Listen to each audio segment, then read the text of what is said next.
शांति 22 सितंबर 2025 बाबा के महावाक्य। मीठे बच्चे, अपने दिल पर हाथ रखकर पूछो कि बाबा जो सुनाते हैं क्या हम सब पहले जानते थे? जो सुना है उसे अर्थ सहित समझकर खुशी में रहो। प्रश्न: तुम्हारे इस ब्राह्मण धर्म में सबसे अधिक ताकत है कौन सी और कैसे? उत्तर: तुम्हारा यह ब्राह्मण धर्म ऐसा है जो सारे विश्व की सद्गति श्रीमत पर कर देते हैं। ब्राह्मण ही सारे विश्व को शांत बना देते हैं।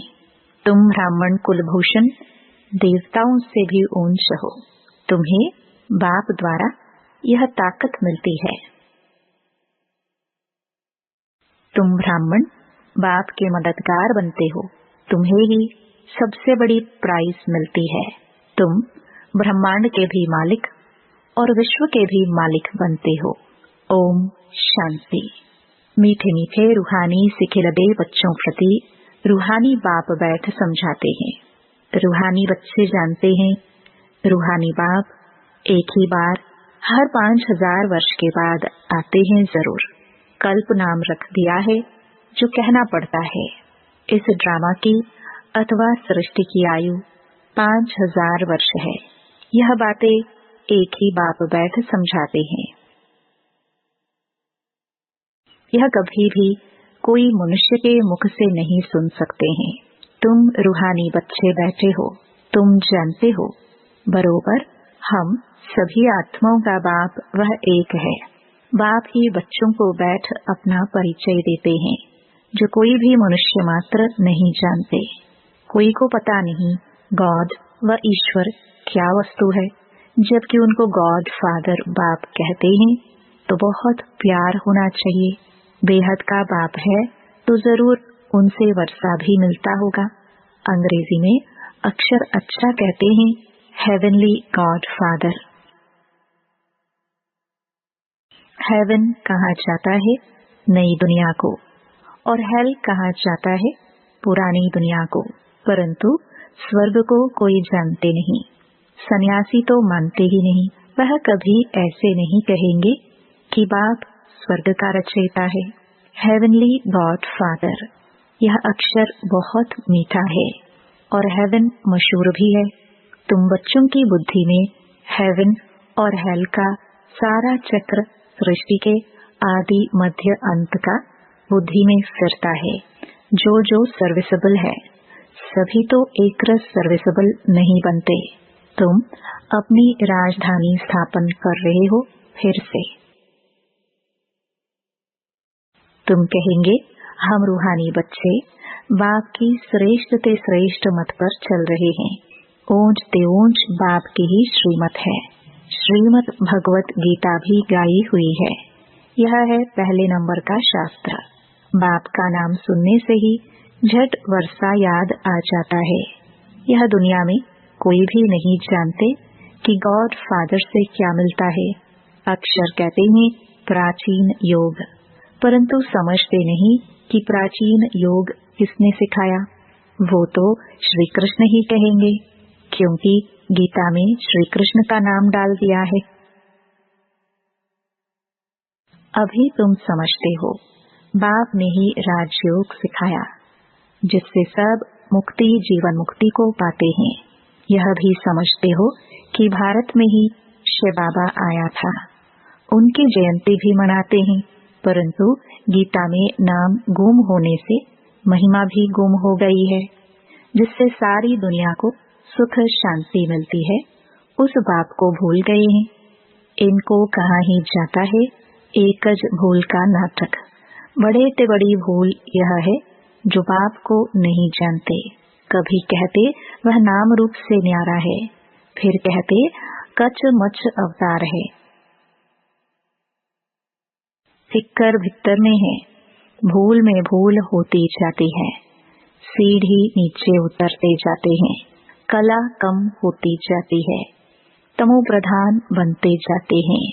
ड्रामा के प्लान अनुसार जो बाप स्वर्ग का रचयिता है, जिसने भारत को स्वर्ग का मालिक बनाया, उनको ठिक्कर भिक्कर में कह देते हैं अभी बाप समझाते हैं, तुम सीढ़ी कैसे उतरते आए हो, कुछ भी किसको पता नहीं है।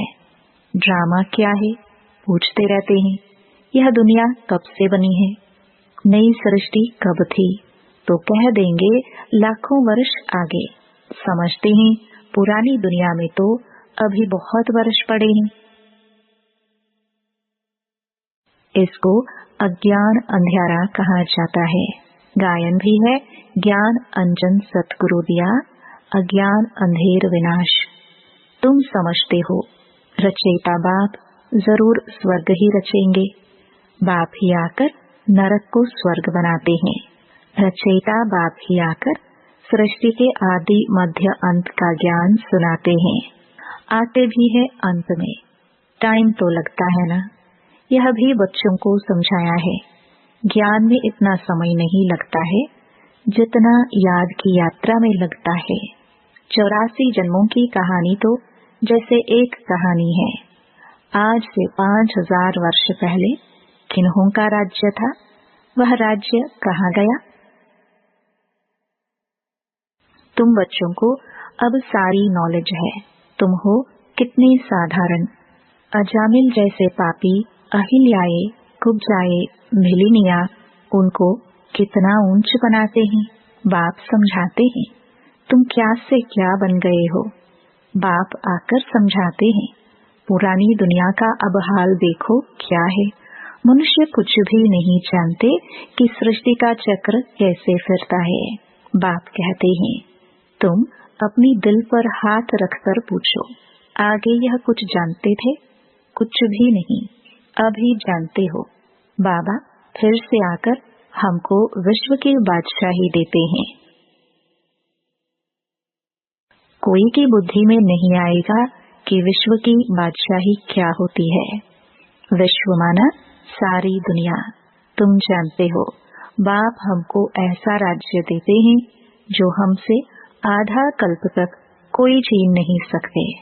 तो बच्चों को कितनी खुशी होनी चाहिए। बाप से कितना बार राज्य लिया है। बाप सत्य है, सत्य शिक्षक भी है, सतगुरु भी है, तब सुना ही नहीं। अभी अर्थ सहित तुम समझते हो। तुम बच्चे हो, बाप को तो याद कर सकते हो। आजकल छोटेपन में ही गुरु करते हैं। गुरु का छत्र बनाए भी गले में डालते हैं,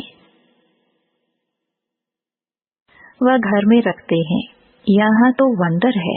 बाप, शिक्षक, सतगुरु सब एक ही है। बाप कहते हैं, मैं साथ में ले चलूंगा। तुमसे पूछेंगे क्या पढ़ते हो? बोलो, हम नई दुनिया में राजाई प्राप्त करने लिए राजयोग पढ़ते हैं। यह है ही राजयोग। जैसे बैरिस्टरी योग होता है तो जरूर बुद्धि का योग बैरिस्टर तरफ जाएगा। टीचर को जरूर याद तो करेंगे ना। तुम कहेंगे हम स्वर्ग की राजाई प्राप्त करने के लिए ही पढ़ते हैं। कौन पढ़ाते हैं? शिव बाबा, भगवान। उनका नाम तो एक ही है जो चला आया है। रथ का नाम तो है नहीं। मेरा नाम है ही शिव। बाप शिव और रथ ब्रह्मा कहेंगे। अभी तुम जानते हो यह कितना वंडरफुल है। शरीर तो एक ही है। इनको भाग्यशाली रथ क्यों कहते हैं? क्योंकि शिव बाबा की प्रवेशता है तो जरूर 2 आत्माएं पहरी। यह भी तुम जानते हो। और किसको तो यह ख्याल में भी नहीं आता। अब दिखाते हैं।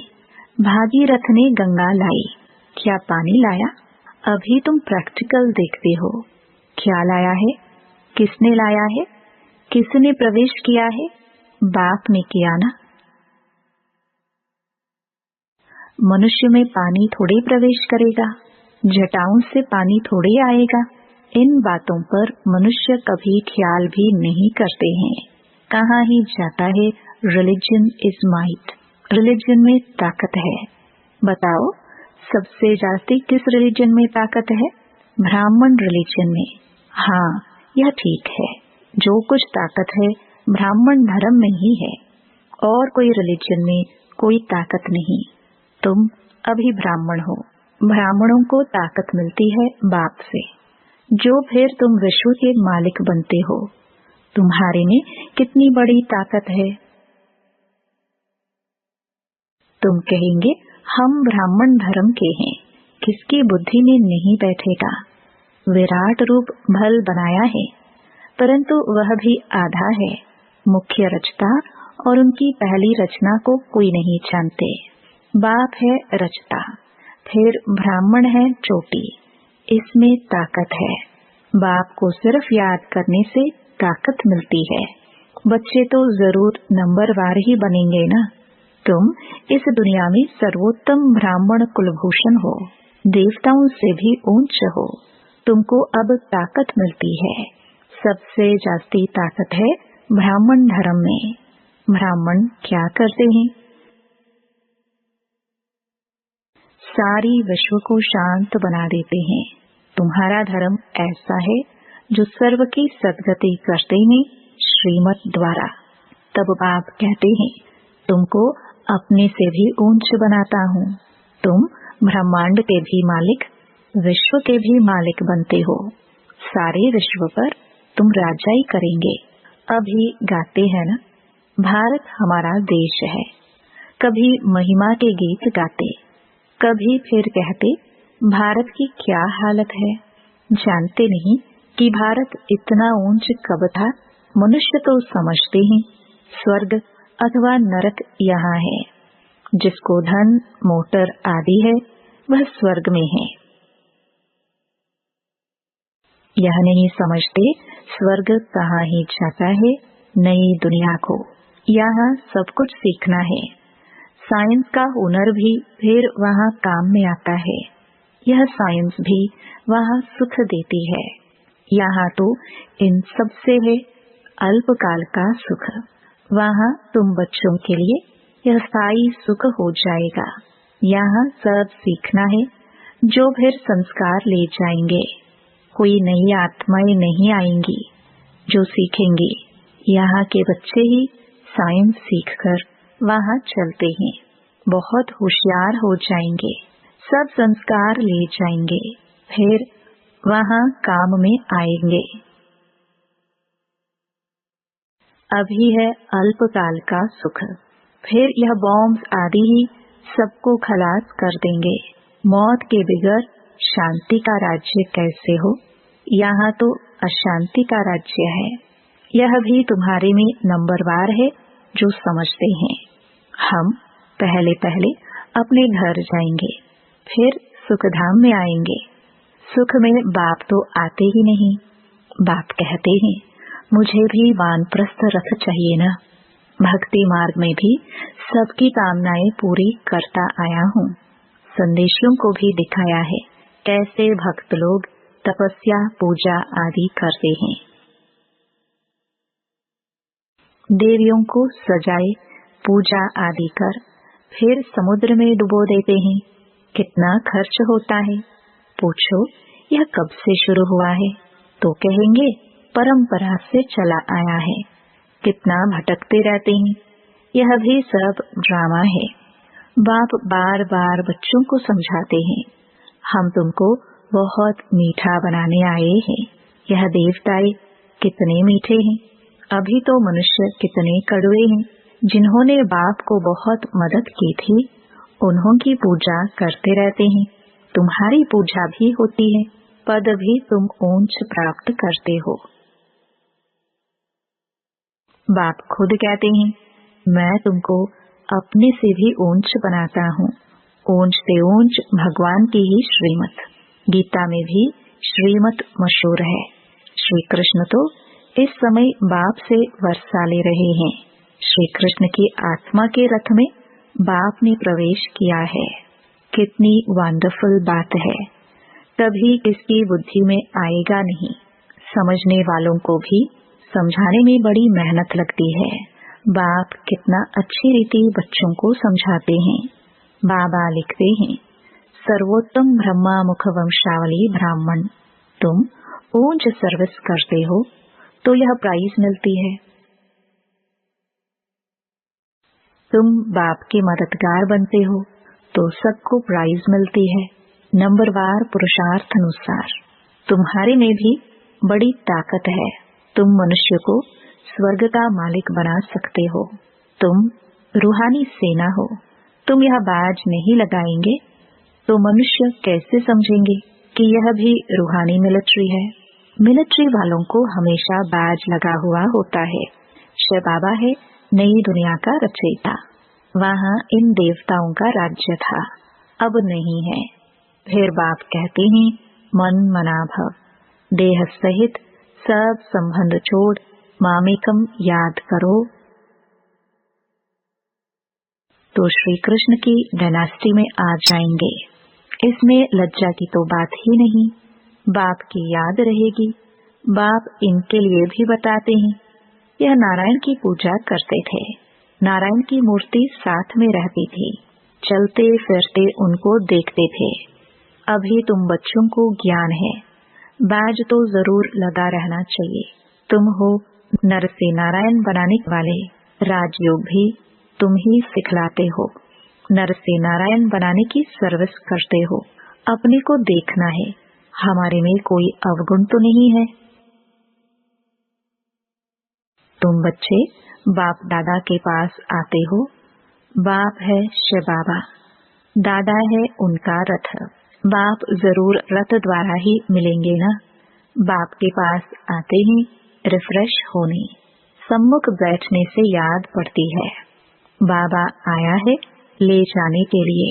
बाप सम्मुख बैठे हैं तो जास्ती याद आनी चाहिए। अपनी याद की यात्रा को वहाँ भी तुम रोज बढ़ा सकते हो। अच्छा, मीठे मीठे सिखिलते बच्चों प्रति माता पिता बाप दादा का याद प्यार और गुड मॉर्निंग। रूहानी बाप की रूहानी बच्चों को नमस्ते।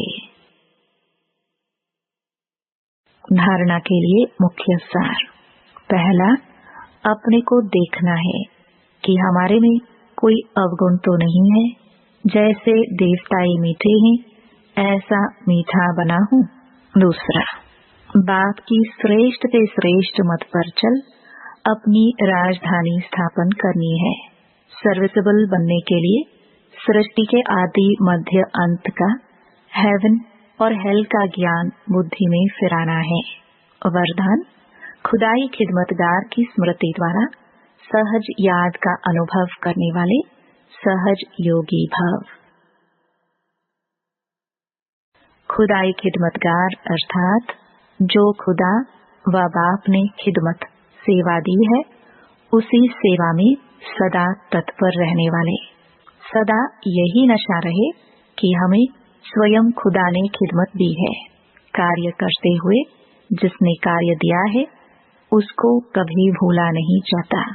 तो कर्मणा सेवा में भी यह स्मृति रहे कि बाप के डायरेक्शन अनुसार कर रहे हैं तो सहज याद का अनुभव करते सहज योगी बन जाएंगे। स्लोगन, सदा गॉडली स्टूडेंट लाइफ की स्मृति रहे तो माया समीप नहीं आ सकती। अव्यक्त इशारे। अब लगन की अग्नि को प्रज्वलित कर योग को ज्वाला रूप बनाओ। जितना स्थापना के निमित्त बने हुए ज्वाला रूप होंगे उतना ही विनाश ज्वाला प्रत्यक्ष होगी। संगठन रूप में ज्वाला रूप की याद विश्व के विनाश का कार्य संपन्न करेगी। इसके लिए हर सेवा केंद्र पर विशेष योग के प्रोग्राम चलते रहे तो विनाश ज्वाला को पंखा लगेगा। योग अग्नि से विनाश की अग्नि जलेगी। ज्वाला से ज्वाला प्रज्वलित होगी। ओम शांति।